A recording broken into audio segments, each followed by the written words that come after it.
ഒരു മകൾക്ക് വേണ്ടി ഒരമ്മ നടത്തുന്ന പോരാട്ടമാണ് ഇന്ന് എനിക്ക് നിങ്ങളോട് പറയാനുള്ളത്. പെട്ടെന്ന് ഈ കൊച്ചിനൊരു ചേഞ്ചസ് വന്നായിരുന്നു.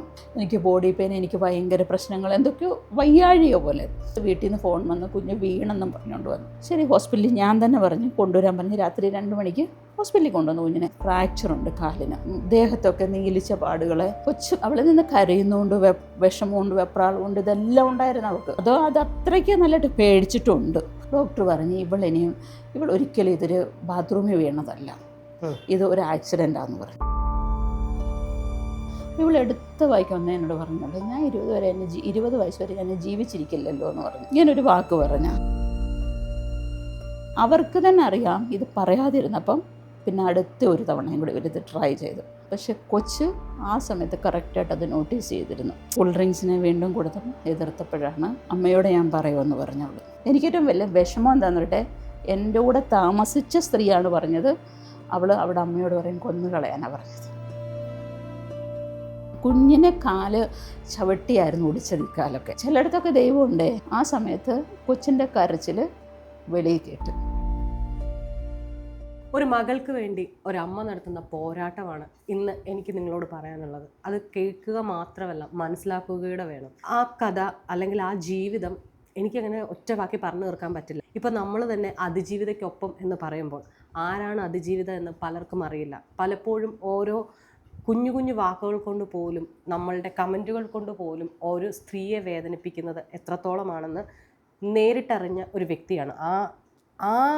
ആ ഒരു അമ്മയാണ് എന്നോടൊപ്പം ഉള്ളത്. ചേച്ചി നമസ്കാരം. ചേച്ചിയുടെ പേരോ ചേച്ചിയുടെ ഇതൊന്നും വെളിപ്പെടുത്താൻ നമുക്കും താല്പര്യമില്ല. ചേച്ചി എന്നെ വിളിക്കാൻ തുടങ്ങിയിട്ട് എനിക്ക് തോന്നുന്നൊരു 3-4 മാസമായിട്ടുണ്ടല്ലേ? എങ്ങനെ പോലെ അതിൽ കൂടുതലായിട്ടുണ്ട്. അതെ, ആ കഥ എന്നോട് പറയുമ്പോൾ, അല്ലെങ്കിൽ ആ മോളുടെ ജീവിതം, ഞാൻ ശരിക്കും ഷോക്കായി. ഇത് സംഭവം ഒന്ന് പറയാമോ ചേച്ചിക്ക് ഒന്നുകൂടെ? അതായത് നമ്മൾ 2018 എൻ്റെ ഹസ്ബൻഡ് മരിച്ചത്. 2018 ഹസ്ബൻഡ് മരിച്ചു. നിങ്ങൾ മുംബൈയിൽ സെറ്റിൽഡാണ്? മോൾ അവിടെ തന്നെ ജനിച്ചതും വളർന്നതും. ഞാൻ അവിടെ ഹോസ്പിറ്റലിൽ നേഴ്സായിരുന്നു. പുള്ളി ഒരു ആക്സിഡൻറ്റിൽ മരിച്ചു. അപ്പം 19 ഈ ഞങ്ങളുടെ അടുത്ത് താമസിക്കുന്ന ചേച്ചി, പുള്ളിക്കാരിക്ക് അടുത്തായിരുന്നു നേരത്തെ താമസിച്ചിരുന്നത്. പിന്നെ ഇച്ചിരി ദൂരോട്ട് മാറി താമസിക്കാൻ തുടങ്ങി. അവർ ഇവിടെ എൻ്റെ അച്ഛൻ്റെ വീടിന് അടുത്ത് താമസിക്കുന്ന ഒരു സ്ത്രീയായിരുന്നു. ഞങ്ങൾ അയൽക്കാരും.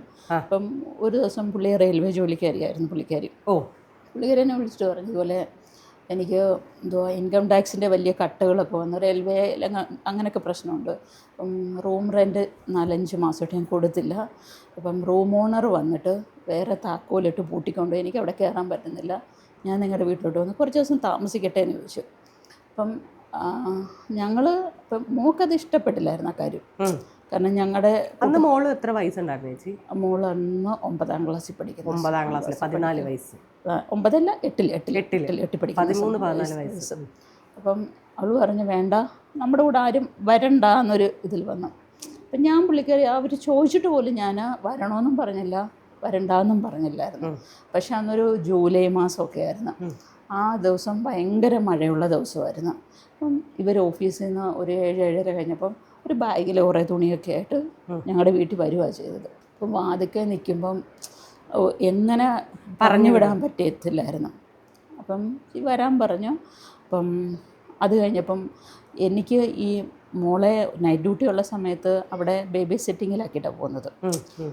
ചേച്ചി വന്നു, കുഴപ്പമില്ല, താമസിച്ച് ഞങ്ങളുടെ കൂടെ നിൽക്കാൻ തുടങ്ങി. അപ്പം ഞാൻ വിചാരിച്ചു എനിക്ക് നൈറ്റിന് പോകുമ്പോൾ വലിയ ബുദ്ധിമുട്ടില്ലാതെ പോകാൻ പറ്റും, നമുക്ക് ഏൽപ്പിച്ചിട്ട് പോകാൻ. ബേബി സെറ്റിങ്ങിലാണെങ്കിൽ പോലും അവിടെ അവർ ഗോവൻസാണ്. പക്ഷെ അവരുടെ വീട്ടിൽ 3 സ്ത്രീകളേ ഉള്ളൂ അവിടെ. പക്ഷേ ചിലപ്പോൾ അവരുടെ മക്കളൊക്കെ ഷിപ്പിൽ പോകുന്നവരൊക്കെ ഇടയ്ക്ക് വരുമോ. എനിക്ക് ഈ നൈറ്റ് ഡ്യൂട്ടിയിലായിരിക്കുമ്പോഴും ഇവിടെ ചിന്തകളായിരുന്നു കൂടുതലും വരുന്നത്. അപ്പം വിചാരിച്ച് ഈ ചേച്ചി ഉണ്ടെങ്കിൽ നമ്മുടെ വീട്ടിനകത്ത് തന്നെ, അങ്ങനെ ഒരു ഇതുണ്ടായിരുന്നു. അപ്പം അങ്ങനെ പുള്ളിക്കാരി ഞങ്ങളുടെ കൂടെ താമസിക്കാൻ തുടങ്ങി. 2019 അപ്പം 2019 താമസിക്കാൻ തുടങ്ങി. 20 അങ്ങോട്ട് തുടങ്ങുകയും കൊറോണ അങ്ങ് വരികയും ചെയ്തു. കൊറോണ വന്നു കഴിഞ്ഞപ്പം ഞങ്ങൾക്ക് കോവിഡ് ഡ്യൂട്ടിയാണ്. ആദ്യ കാലങ്ങളിലെ കോവിഡ് ഡ്യൂട്ടി വന്ന ഹോസ്പിറ്റലൊന്നായിരുന്നു ഞങ്ങളുടേത്. അപ്പം ഈ കോവിഡ് ഡ്യൂട്ടി വരുമ്പോൾ ഞങ്ങൾക്ക് ഡ്യൂട്ടി എന്ന് പറഞ്ഞാൽ ഒരു മോർണിംഗ് ഷിഫ്റ്റ് 12 മണിക്കൂറ്, അതിൻ്റെ പിറ്റേന്ന് നൈറ്റ് ഷിഫ്റ്റ് 12 മണിക്കൂർ, പിന്നെ 2 ദിവസം ഞങ്ങൾക്ക് ഓഫായിരുന്നു. അങ്ങനെ വന്നുകൊണ്ടിരുന്നത്. വന്നു കഴിഞ്ഞപ്പം ഇവർ രണ്ടുപേരും വീട്ടിൽ, അവർക്കൊന്നും ഇപ്പോൾ റെയിൽവേയിലാണ്, അവർക്ക് ജോലിക്കൊന്നും പോകാൻ പറ്റത്തില്ല, അവരും വീട്ടിൽ തന്നെ ആയിരുന്നു. അപ്പോൾ ഈ കൊച്ചൊക്കെ എന്ന് പറഞ്ഞു കഴിഞ്ഞാൽ ബോംബെയിലെന്ന് പറഞ്ഞാൽ അവരൊക്കെ നല്ലതായിട്ട് വെളിയിൽ കളിച്ചൊക്കെ നടന്നു വളർന്ന പിള്ളേരായിരുന്നു. ചുറ്റുമുള്ള പിള്ളേരെല്ലാം ബിൽഡിങ്ങിൻ്റെ താഴെയൊക്കെ നല്ലതായിട്ട് കളിയും ചിരിയോട്ടൊക്കെ നടന്നപ്പം ഈ പെരയ്ക്കകത്തോട്ട് അകത്തായി. പിന്നെ ഞാൻ ഹോസ്പിറ്റലിൽ വർക്ക് ചെയ്യുന്നതുകൊണ്ട് കുഞ്ഞിനെ ഞങ്ങളെ ഒന്നുകൂടെ അങ്ങ് ഐസൊലേറ്റ് ആയി. അപ്പം അത് കഴിഞ്ഞപ്പം കൊച്ചിനെങ്ങും പുറത്തോട്ട് ഇറങ്ങാനും പറ്റുന്നില്ല, ഒന്നുമില്ല. ഞാൻ ഹോസ്പിറ്റലിൽ പോയി വരുന്നു. അപ്പം ഈ മാർച്ചിലായിരുന്നു നമുക്ക് കോവിഡ് തുടങ്ങുന്നത്. പക്ഷേ മെയ് മാസം എൻ്റെ എനിക്ക് കോവിഡായി. അത് എനിക്ക് വന്നത് ഇച്ചിരി കൂടുതലായിപ്പോയി. കാരണം എനിക്ക് ഓൾറെഡി അസ്തമയുടെ പ്രശ്നം ഉള്ളതുകൊണ്ട് അത് ഇച്ചിരി കൂടുതലായി പോയായിരുന്നു. അപ്പം ഹോസ്പിറ്റലിൽ എനിക്ക് ന്യൂമോണിയ ഉണ്ടായിരുന്നു. ഹോസ്പിറ്റലും വീടുമായിട്ടൊക്കെ ആയിരുന്നു ആ സമയങ്ങളിലൊക്കെ നിന്നത്. കോവിഡും പ്രശ്നമായിരുന്നു എനിക്ക്. അപ്പം ഈ ചേച്ചിയുടെ മോന് UK യിലായിരുന്നു. അപ്പോൾ അവൻ എന്നെ വിളിച്ചിട്ട് പറഞ്ഞു, ആൻറ്റി ആൻറ്റിക്ക് എന്ത് പറ്റിയാലും ഞാൻ അവളെ പെങ്ങളായിട്ട് നോക്കിക്കോളാം. അപ്പം നമുക്കൊരു ഭയങ്കര വിശ്വാസമായി അവരിൽ, ഒരു കുടുംബം പോലെയായി. അതുമല്ല ഞങ്ങൾ അമ്മയും മോളും മാത്രമാണ്, ഞങ്ങൾക്കൊന്നും മിണ്ടാനോ പറയാനോ ആരുമില്ലായിരുന്നു അവിടെ. ഒരു വീട്ടിലൊരു അനക്കം പോലും ഞങ്ങൾ രണ്ടുപേരും മാത്രം. ഞങ്ങൾ വിചാരിച്ചു ശരി ചേച്ചി താമസിക്കട്ടെ. അങ്ങനെ 2020 വലിയ പ്രശ്നമൊന്നും ഇല്ലാതെ പോയി. അവർക്കൊക്കെ എനിക്ക് തോന്നുന്നു ഒരു 8-10 മാസം ഡ്യൂട്ടി ഇല്ലായിരുന്നു, വീട്ടിൽ തന്നെ ആയിരുന്നു അവരൊക്കെ. അത് കഴിഞ്ഞ് പുള്ളിക്കാരി ഓഫീസിലൊക്കെ പോകാൻ തുടങ്ങി. അപ്പം ഈ സമയങ്ങളിൽ എന്താ പറയുന്നത് 2021 ആദ്യം സമയത്ത് പെട്ടെന്ന് ഈ കൊച്ചിനൊരു ചേഞ്ചസ് വന്നായിരുന്നു. ഒരു ദിവസം കുഞ്ഞ് തന്നെ പറയുന്നുണ്ടായിരുന്നു, എനിക്ക് ബോഡി പെയിൻ, എനിക്ക് ഭയങ്കര പ്രശ്നങ്ങൾ, എന്തൊക്കെയോ വയ്യാഴിയോ പോലെ. അപ്പോൾ അതിൻ്റെ 2 ദിവസം മുമ്പ് കുട്ടിക്ക് പനി ഉണ്ടായിരുന്നു. അപ്പോൾ ആൻറ്റിബയോട്ടിക് കൊടുത്തപ്പോൾ ഞാൻ പറഞ്ഞു, നീ വെള്ളം കുടിച്ചില്ല, നിനക്കതുകൊണ്ടായിരിക്കും ഇത്രയും ശരീരത്ത് ബുദ്ധിമുട്ടെന്ന് എന്നോട് പറഞ്ഞു. അപ്പം അതിനും പോയി ഡോക്ടറെ അടുത്ത് കൊണ്ടുപോയി. ശാരീരിക ബുദ്ധിമുട്ടുണ്ടായിരുന്നു. അപ്പം കൊച്ച് വെളിയിലിറങ്ങുന്നില്ല, ഒരാളുമായിട്ട് സഹകരിക്കും വെളിയിൽ, കാരണം കോവിഡ് ആയതുകൊണ്ട് വെളിയിലോട്ടൊന്നും വിടുന്നില്ല. ഞങ്ങളുടെ വീട്ടിലൊരാണുങ്ങളില്ല. സ്വാഭാവികമായിട്ട് നമ്മൾ ഇങ്ങനൊന്നും ചിന്തിക്കത്ത് പോലും ഇല്ല, ഒരിക്കലും ചിന്തിക്കാത്തൊരു. പക്ഷേ കൊച്ചിന് ശാരീരിക ബുദ്ധിമുട്ടായിരുന്നു അന്ന് ഞാൻ പറഞ്ഞ എന്നിട്ട് ഇതിന് പോയി വേറെ ഡോക്ടറെ അടുത്തുനിന്ന് മരുന്നും മേടിച്ചു കൊടുത്തു. മരുന്ന് മേടിച്ചു കഴിഞ്ഞപ്പം പിന്നീട് ഇങ്ങനെ കുഴപ്പമില്ലാതെ പോയി. 2021 സെപ്റ്റംബർ മാസത്തിൽ ഒരു ദിവസം കൊച്ചിന് പെട്ടെന്ന്, ഞാൻ നൈറ്റായിരുന്നു, കൊച്ച് വീട്ടിൽ നിന്ന് ഫോൺ വന്ന് കുഞ്ഞ് വീണെന്നും പറഞ്ഞുകൊണ്ട് വന്നു. അപ്പം ശരി, ബാത്റൂമിൽ വീണു. അപ്പം ഞങ്ങളുടെ ബോംബെയിലൊക്കെ ചെറിയ ബാത്റൂമുകളാണ്. അപ്പം 3-4 പൂച്ച ഉണ്ട്, 2 പൂച്ചയുണ്ട്. ചിലപ്പം ഈ തെന്നി അവിടെയൊക്കെ ഇച്ചിരി കൺജസ്റ്റഡ് ആയിട്ടിരിക്കുന്നത്. അപ്പം തെന്നി വീണു. കൊച്ചിന് വയ്യ, കരച്ചിലാണെന്നും പറഞ്ഞുകൊണ്ട് വിളിപ്പിച്ചു. ശരി, ഹോസ്പിറ്റലിൽ ഞാൻ തന്നെ പറഞ്ഞു കൊണ്ടുവരാൻ പറഞ്ഞ് രാത്രി 2 മണിക്ക് ഹോസ്പിറ്റലിൽ കൊണ്ടുവന്നു കുഞ്ഞിനെ. ഹോസ്പിറ്റലിൽ കൊണ്ടുവന്നു കഴിഞ്ഞപ്പം ഫ്രാക്ചറുണ്ട് കാലിന്. ഈ കാലിന് ദേഹത്തൊക്കെ നീലിച്ച പാടുകൾ. അപ്പം ഡോക്ടർ പറഞ്ഞു, അപ്പം പെട്ടെന്ന് എക്സ്റേ എടുത്തു, ഫ്രാക്ചറായി. ശരി, ഇനിയിപ്പോൾ എന്ത് ചെയ്യണം? അപ്പം അപ്പോഴൊന്നും എനിക്കിങ്ങനെ ഒന്നൊരു ചിന്തയെ പോലും ഇല്ലായിരുന്നു. ഡോക്ടർ പറഞ്ഞു, അപ്പം ഈ പുള്ളി കൂടെ ഇവർ തന്നെ ആയിരുന്നു കൊച്ചിൻ്റെ കൂടെ വന്നതൊക്കെ, ഇവർ തന്നെ കൂടെ നിൽക്കുക. കൊച്ചിനപ്പോൾ ബോധം ഉണ്ടായിരുന്നു. കൊച്ച് അവളിൽ നിന്ന് കരയുന്നതുകൊണ്ട്, വിഷമമുണ്ട്, വെപ്രാളമുണ്ട്, ഇതെല്ലാം ഉണ്ടായിരുന്നു അവൾക്ക്. അപ്പം അത് കഴിഞ്ഞപ്പോൾ അവർ ഓപ്പറേഷൻ ചെയ്യണമെന്ന് പറഞ്ഞു. അപ്പം ശരി, നമ്മൾ അപ്പം ഡോക്ടർ പറഞ്ഞ് ഇവൾ ഒരിക്കലും ഇതൊരു ബാത്റൂമിൽ വീണതല്ല, ഇത് ഒരു ആക്സിഡൻ്റാന്ന് പറഞ്ഞു. കൊച്ചപ്പോഴും നേര് പറയുന്നില്ല. കൊച്ച് കാരണം ഇവരെല്ലാം അടുത്ത് നിൽപ്പുണ്ട്. അപ്പം കൊച്ചു പറയുന്നുണ്ട് ഇതൊന്നും, അത് അത്രയ്ക്ക് നല്ലതായിട്ട് പേടിച്ചിട്ടുണ്ട്. അപ്പം ഡോക്ടർ പറയുന്നുണ്ട് ഇത് ആക്സിഡൻ്റാന്ന് പറഞ്ഞു.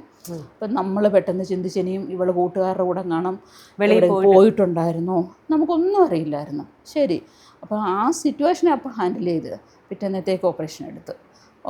അപ്പം ആ സമയത്ത് പെട്ടെന്ന് പൈസ അറേഞ്ച് ചെയ്ത് ഓപ്പറേഷൻ. അപ്പം പറഞ്ഞ് 2 ദിവസം കഴിഞ്ഞ് വേറൊരു ഓപ്പറേഷൻ കൂടെ നമുക്ക് വേണ്ടി വരുമെന്നാണ്. രണ്ടും റൈറ്റ് ലെഗിനായിരുന്നു. ശരി, അപ്പം പിറ്റേന്ന് രാവിലെ ഞാൻ വീട്ടിൽ വന്നപ്പോൾ തൊട്ടടുത്ത് ആൻറ്റി വന്നിട്ട് പറഞ്ഞേ അവൾക്ക് എങ്ങനെയുണ്ട്, അവൾ രാത്രി വീട്ടിൽ ഭയങ്കര കരച്ചിലൊക്കെ കേട്ടായിരുന്നെന്ന് പറഞ്ഞു.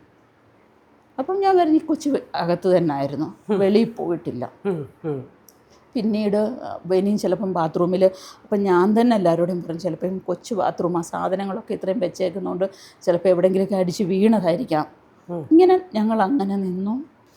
അത് കഴിഞ്ഞ് കൊച്ചിനോ അപ്പം ഇവൾ തന്നെ പറഞ്ഞു നമുക്ക് നാട്ടിൽ പോകാം. ഓപ്പറേഷൻ കഴിഞ്ഞ് 2 ഓപ്പറേഷനായിരുന്നു. 5 ദിവസത്തിൻ്റെ ഗ്യാപ്പിൽ 2 ഓപ്പറേഷൻ കഴിഞ്ഞു.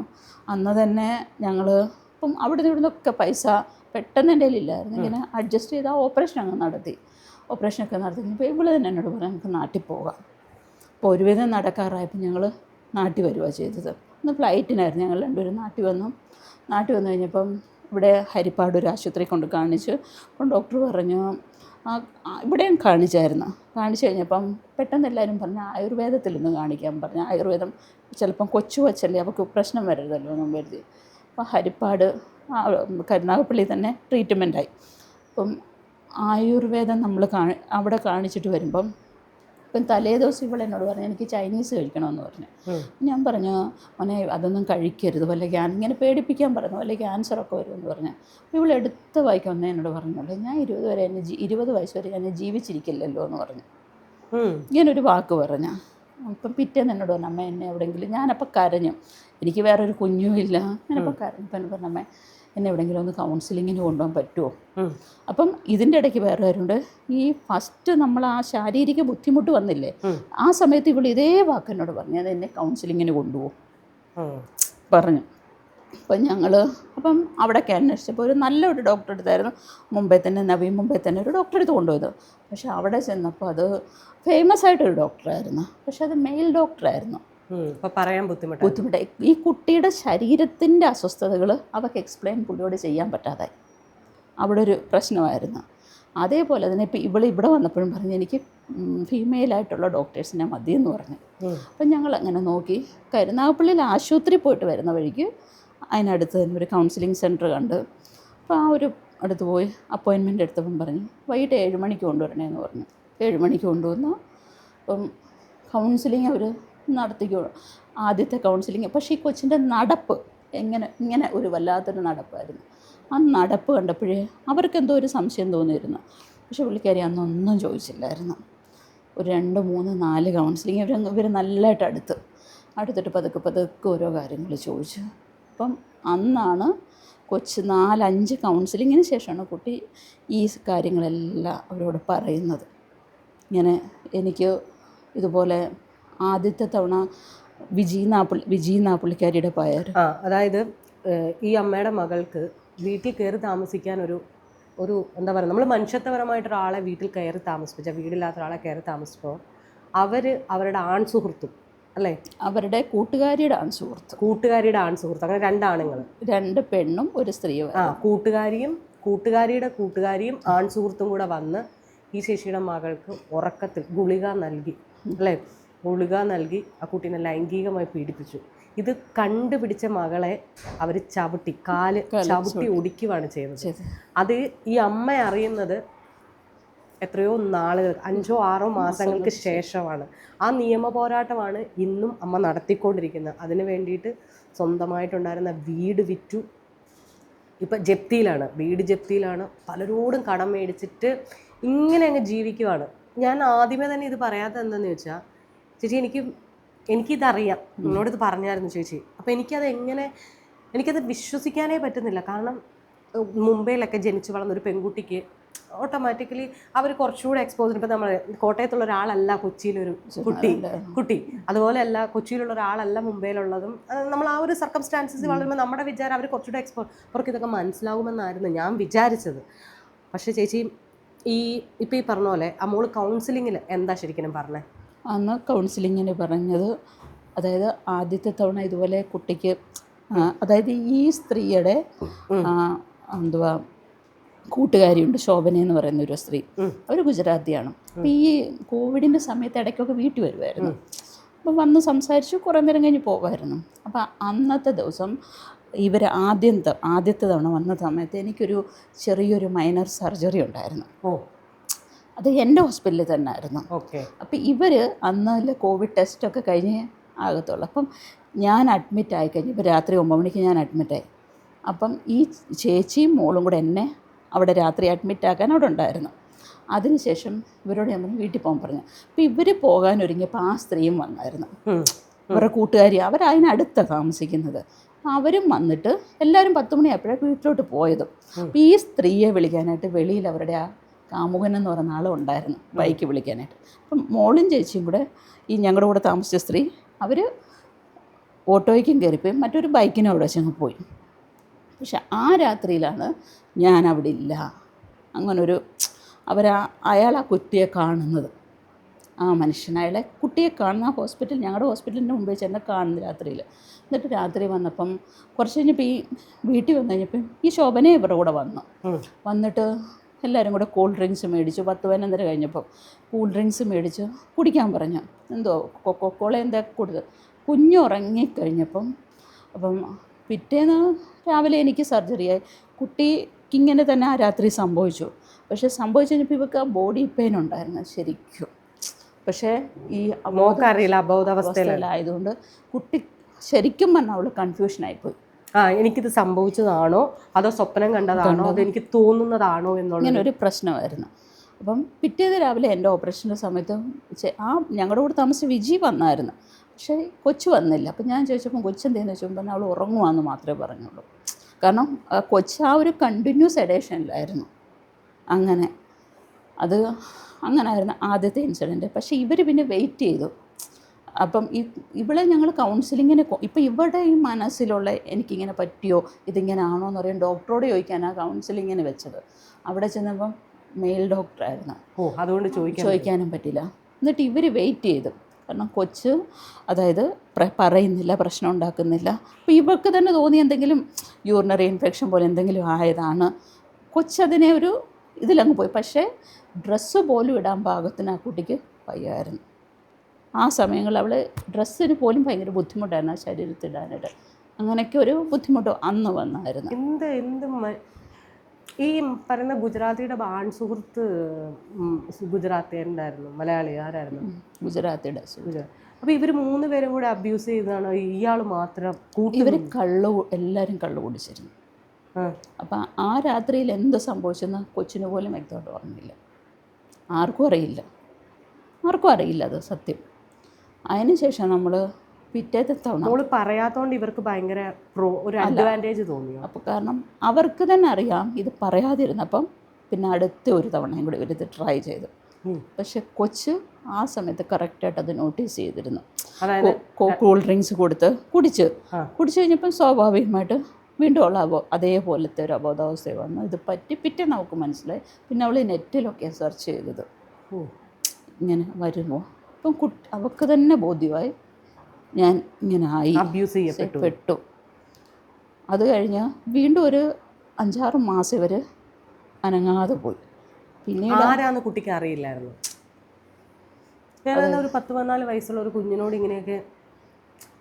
അത് അന്ന് ഇവിടെ കൂടെ കിടന്നത് ഈ ശോഭനയെന്ന് പറയുന്ന സ്ത്രീയായിരുന്നു. കട്ടിലേൽ ഞങ്ങൾക്ക് ഇത്രയേ ഉള്ളൂ ഞങ്ങളുടെ ബോംബെയിലെ വീട്. അപ്പോൾ ഇവിടെ അവരിങ്ങനെ കിടന്നപ്പോൾ അവിടെ വലിയ കട്ടിലായിരുന്നു ഇവള് ശോഭനയും കൂടെ കിടന്നത്.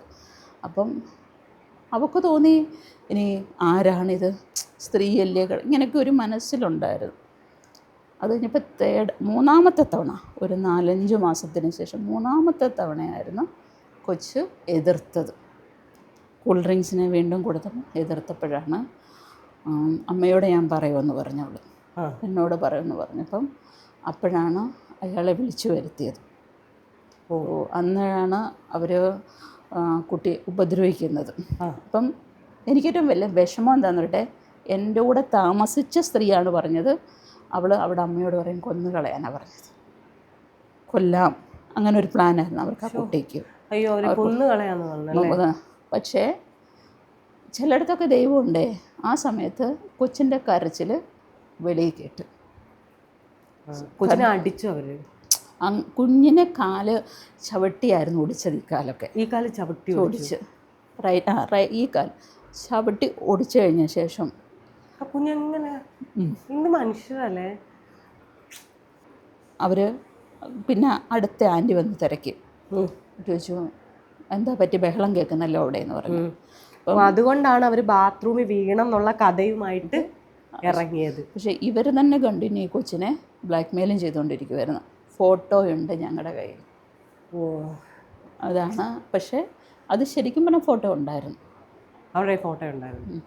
ചേച്ചി ഇതിനിടയ്ക്ക് പറഞ്ഞില്ലേ നിങ്ങളുടെ വീട്ടിൽ താമസിച്ച സ്ത്രീ അവരുടെ മകൻ UK ലാന്ന് പറഞ്ഞില്ലേ, ചേച്ചി എപ്പോഴെങ്കിലും വിളിച്ച് ചോദിച്ചിട്ടുണ്ടായിരുന്നു ഈ കാര്യം? ചോദിച്ചിട്ടുണ്ട്. ആ പയ്യനെന്താ പറയുന്നത്? ഇതെല്ലാം കഴിഞ്ഞു ഞങ്ങൾ കേസാകുന്ന സമയത്ത്, കേസാക്കുന്നതിന് മുമ്പ് ചോദിച്ചു. കേസെന്ന് പറഞ്ഞാൽ ഓൾറെഡി ഇങ്ങനെ പ്രോസസ്സിങ്ങിലായിരുന്നു സംഭവം. പക്ഷെ ആ സമയത്ത് ഞാൻ ചോദിച്ചു. അപ്പോൾ അവൻ പറയുന്നു അവൻ്റെ അമ്മ അങ്ങനെയൊന്നും ചെയ്യില്ല. എല്ലാവർക്കും അവരവരുടെ, അപ്പം അവർക്ക് വേറെ ഒരുപാട് കഥകൾ മെനയാം. ആ കുട്ടിക്ക് ബോയ് ഫ്രണ്ട് ഉണ്ട്, അല്ലെങ്കിൽ അല്ല, അങ്ങനെ തന്നെയാണ് സ്വാഭാവികമായിട്ട് പറഞ്ഞത്.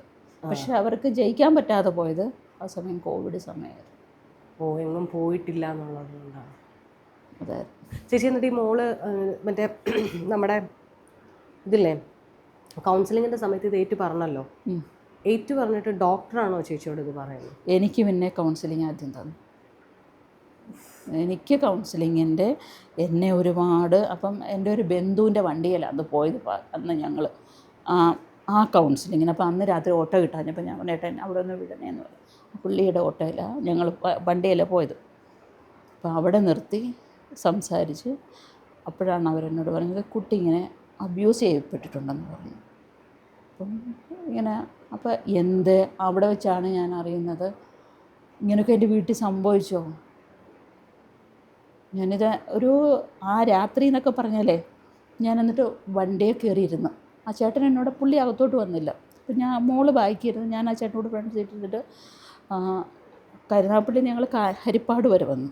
ഹരിപ്പാട് വരെ വന്നിട്ട് ഞാൻ പറഞ്ഞു ഒരു കടയിൽ നിന്ന് മോക്ക് എന്തെങ്കിലും മേടിക്കണമെന്ന് പറഞ്ഞു, ഇന്ന് സാധനം മേടിക്കണമെന്ന് പറഞ്ഞു. എന്നിട്ട് എനിക്ക് കരയാൻ പറ്റുന്നില്ല. അപ്പോൾ അവർ പറഞ്ഞു കുട്ടിയുടെ മുമ്പിൽ ഒന്നും നിങ്ങൾ കാണിച്ചേക്കരുതെന്ന് പറഞ്ഞു. അപ്പം ആ ചേട്ടനപ്പം ഞാൻ പറഞ്ഞു ചേട്ടാ നമുക്ക് എന്തെങ്കിലും ഒന്ന് കഴിക്കാൻ മേടിക്കണം. വെളിയിലിറങ്ങി വണ്ടിയുടെ വെളിയിലിറങ്ങിയിട്ട് ആ പുള്ളിയോട് ഞാൻ പറയുന്നത് ഇങ്ങനെയൊക്കെ സംഭവിച്ചു.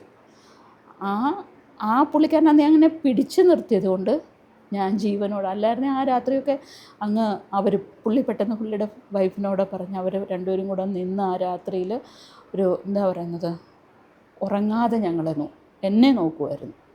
കാരണം ആ രാത്രിയിൽ എന്തെങ്കിലും എനിക്ക് സംഭവിക്കും. നമ്മളൊരു മനുഷ്യനെ ഇപ്പോൾ ചേച്ചി പറഞ്ഞല്ലേ മുംബൈ പോലൊരു സ്ഥലത്ത് നമ്മളെല്ലാം മലയാളികളൊക്കെ പോയി സെറ്റിൽഡ് ആകുമ്പോൾ അങ്ങനെയാണ് പലരെ സഹായിക്കും. കാരണം പട്ടിണി കിടക്കുന്ന മനുഷ്യന്മാർ വരെയുണ്ട്. അപ്പോൾ നമ്മൾ ആദ്യം ചെല്ലുമ്പോൾ പട്ടിണിയിലാണല്ലോ. അപ്പോൾ നമ്മളവിടെ ചെല്ലുമ്പോൾ നമുക്കൊരു ഇതായാലോ ഒരാളെ സഹായിക്കുക എന്നുള്ള രീതിയിലാണല്ലോ നമ്മളിതൊക്കെ ചെയ്യുന്നത്. നമ്മുടെ ഏറ്റവും വലിയ പ്രശ്നം എന്ന് പറഞ്ഞാൽ നമുക്ക് ജോലി കിട്ടും, പക്ഷെ താമസ സൗകര്യം ഭയങ്കര ബുദ്ധിമുട്ടാണ്. താമസ സൗകര്യം ഭയങ്കര പാടാണ്. പിന്നെ എല്ലാവരും സ്ത്രീകൾ മാത്രമുള്ളിടത്ത് സ്ത്രീകളെ നമ്മുടെ കൂടെ റൂം ഷെയർ ചെയ്യാൻ വെക്കും, വീട് ഷെയർ ചെയ്യാൻ വെക്കാറുണ്ട്. കാരണം വാടകയും ഫുഡിനുള്ള പൈസയും. പക്ഷേ ഈ സ്ത്രീ താമസിച്ച 3 വർഷവും ഞങ്ങളുടെ കൂടെ ഞങ്ങൾക്ക് ഒരു രൂപ പോലും തന്നിട്ടില്ല. ചേച്ചി അവരൊരു സെൻട്രൽ ഗവൺമെൻറ് ഉദ്യോഗസ്ഥയാണ്. അവർക്ക് ചേച്ചിയെ കഴിഞ്ഞ് പ്രായമില്ല. ഇപ്പം 57 വയസ്സുണ്ട്. 57 വയസ്സാണ് അവർക്ക്. ചേച്ചി ഈ ഒരു ഇഷ്യൂ ചേച്ചി അറിഞ്ഞു അവരെ വിളിക്കുവോ ചോദിക്കുവോ? അവർ കൊച്ചു കൗൺസിലിങ്ങിനായി പോയി എന്ന് പറഞ്ഞപ്പോൾ അവർക്കറിയാം എന്തെങ്കിലുമൊക്കെ ആയി കാണും. പിന്നെ അവർ കുറച്ച് നല്ല രീതിയിൽ പെരുമാറും. പക്ഷേ എനിക്കെന്തോ പിന്നീട് ഞങ്ങൾ സംസാരിച്ചിട്ടില്ല ഫോണിലധികം സംസാരിച്ചിട്ടില്ല. പിന്നെ അന്ന് വീട്ടിലപ്പം കൂടെ വന്ന ആ ചേട്ടനും ഭാര്യയും കൂടെ പറഞ്ഞു വീട്ടിലാരും അറിയരുത്, നാട്ടിലാരും അറിയരുത്, ഇതിനെ നമുക്ക് എന്ത് വേണം. പിന്നെ ആ രാത്രി ഞങ്ങൾ തീരുമാനിക്കുമായിരുന്നു കേസാക്കണം. പക്ഷേ ഞാൻ പറയുന്നതിന് മുമ്പ് തന്നെ കൗൺസിൽ ചെയ്ത വ്യക്തി പോലീസിന് ഇൻഫോം ചെയ്തിരുന്നു. എവിടെയാണ് case? Karunagappally police station case ചെയ്ത് ചൈൽഡ് കെയറിൽ ഇൻഫോം ചെയ്തു. ഇതൊക്കെ ചെയ്യണം ചേച്ചി. കാരണം 10-15 വയസ്സുള്ള ഒരു കുട്ടീനെ എത്ര ഇതാണെങ്കിലും അബ്യൂസ് ചെയ്യപ്പെടുന്ന ഒരാൾക്ക് അത് എന്താണ് പറയുക CWCയുടെ ഇതിൽ വരുന്നതാണല്ലോ. അതിനുശേഷം അവരെ കേരളത്തിൽ വെച്ചാണ് അറസ്റ്റ് ചെയ്തത്, മുംബൈയിലേക്ക് ഇല്ല. നമ്മൾ കരുനാഗപ്പള്ളി പോലീസ് സ്റ്റേഷനിൽ ചെന്ന് പിറ്റേന്ന് വിളിപ്പിച്ചു. അവർ പറഞ്ഞു മുംബൈയിൽ നടന്ന ഇൻസിഡൻ്റാണ്, ഇവിടെ കേസെടുക്കാൻ പറ്റില്ല. പിന്നെ കൊല്ലം SP ഓഫീസിൽ പോയി. ഞാൻ പിന്നീടാണ് എനിക്ക് അപ്പം കൗൺസിലിംഗ് തന്നെ. അപ്പം കൗൺസിലിംഗ് എന്ന് പറഞ്ഞാൽ ഡെയിലി കൊണ്ടുപോകുന്ന, പിന്നെ ആഴ്ച 2-3 ദിവസം ഇങ്ങനെ ആക്കി അത് കുറച്ച് കൊണ്ടുവന്നത്. അപ്പം ആ സമയത്ത് പിന്നീടാണ് ശരിക്കുമുള്ളൊരു, അന്ന് വരെ കുഞ്ഞിൻ്റെ അറിയുന്ന ദിവസം വരെ എല്ലാം ഞങ്ങളുടെ ഓക്കെ ആയിരുന്നു. ഞാൻ അറിഞ്ഞ ദിവസം തൊട്ട് പിന്നെ കാര്യങ്ങളൊന്നും നോർമലായിട്ട് പോയില്ലായിരുന്നു. കാരണം ഓപ്പറേഷൻ ശരിയാണ്, ആ സമയത്ത് ഹോസ്പിറ്റലിൽ ഒരു നല്ല ബില്ലുണ്ടായിരുന്നു. അപ്പം ഞാൻ ഈ സമയത്ത് നാട്ടിൽ വന്നിട്ട് എന്ത് ചെയ്യുന്നിട്ട് എൻ്റെ ആധാരം എടുത്ത് പണയം വെച്ചിട്ട് മാവേലിക്കര കാർഷിക ബാങ്കിൽ പണയം വെച്ചിട്ട് ഞാൻ പൈസ എടുത്ത് എൻ്റെ കടം വിട്ടുകയാണ് ചെയ്തത്.